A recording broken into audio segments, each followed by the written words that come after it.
کیا آپ نے تاریخ کے اس دلیر ترین جاسوس کے بارے میں سنا ہے؟ حضرت سعد بن ابی وقاص رضی اللہ تعالیٰ عنہ نے 7 افراد لشکر فارس کے بارے میں معلومات اکٹھی کرنے کے لیے بھیجے اور انہیں حکم دیا کہ اگر ممکن ہو سکے تو اس لشکر کے ایک آدمی کو گرفتار کر کے لے آئے۔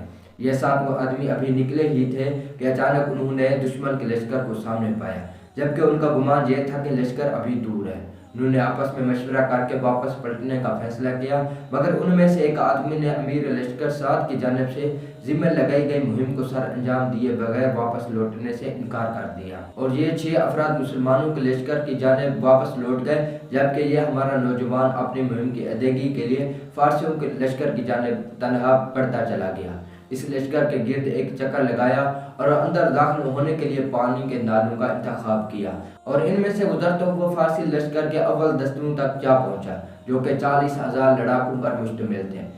پھر وہاں سے لشکر کے قلب سے گزرتا ہوا ایک سفید خیمے کے سامنے جا پہنچا، جس کے سامنے ایک بہترین گھوڑا بندھا کھڑا تھا۔ اس نے جان لیا کہ یہ دشمن کے سپہ سالار رستم کا خیمہ ہے، چنانچہ یہ اپنی جگہ پر انتظار کرتا رہا یہاں تک کہ رات گہری ہو گئی۔ رات کا کافی حصہ گزر جانے پر یہ خیمہ کی جانب بڑھا اور تلوار کے ذریعے خیمہ کے رسیوں کو کاٹ دیا، جس کی وجہ سے خیمہ رستم اور خیمہ میں موجود افراد پر گر پڑا۔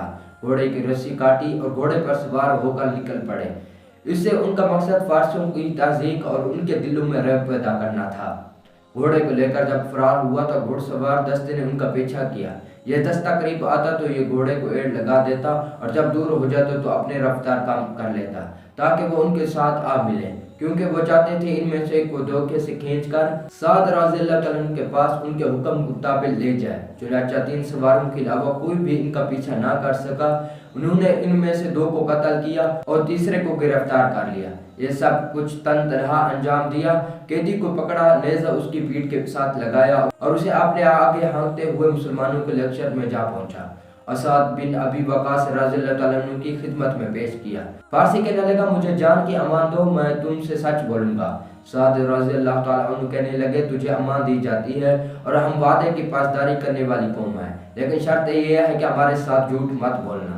پھر سعد رضی اللہ تعالیٰ عنہ کہا، ہمیں اپنی فوج کے بارے میں بتاؤ۔ فارسی انتہائی دہشتناک کیفیت میں کہنے لگا، اپنے لشکر کے بارے میں بتانے سے قبل میں تمہیں تمہارے آدمی کے بارے میں بتلاتا ہوں۔ کہنے لگا، یہ آدمی ہم نے اس جیسا شخص آج تک نہیں دیکھا۔ میں ہوش سنبھالتے ہی جنگوں میں پلا بڑا ہوں۔ اس آدمی نے 2 فوجی چھاؤنیوں کو عبور کیا، جنہیں بڑی فوجیں بھی عبور نہیں کر سکتی تھے۔ سالار لشکر کا خیمہ کاٹا، اس کا گھوڑا بھگا کر لے اڑا۔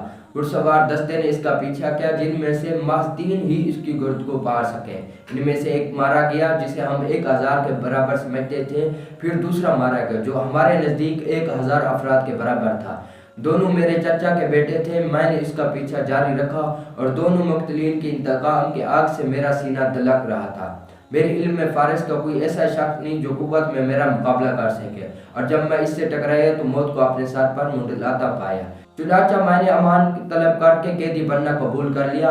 اگر تمہارے پاس اس جیسے اور افراد ہیں تو تمہیں کوئی شکست دوچار نہیں کر سکتا۔ پھر اسی فارسی نے اسلام قبول کیا۔ کیا آپ جانتے ہیں کہ یہ عظیم نوجوان کون تھے جنہوں نے لشکر فارس کو دہشت زدہ کیا اور اس کے سالار کو رسوا کیا اور ان کی صفوں میں نقب لگا کر واپس آ گئے؟ یہ عظیم مجاہد حضرت علیہ بن خلید الاسدی رضی اللہ تعالیٰ عنہ تھے۔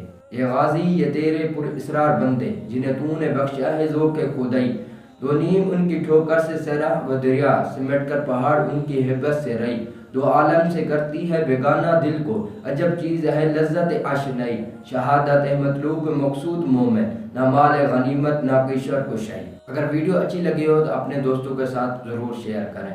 ملتی ہیں اگلی ویڈیو میں، تب تک اللہ حافظ۔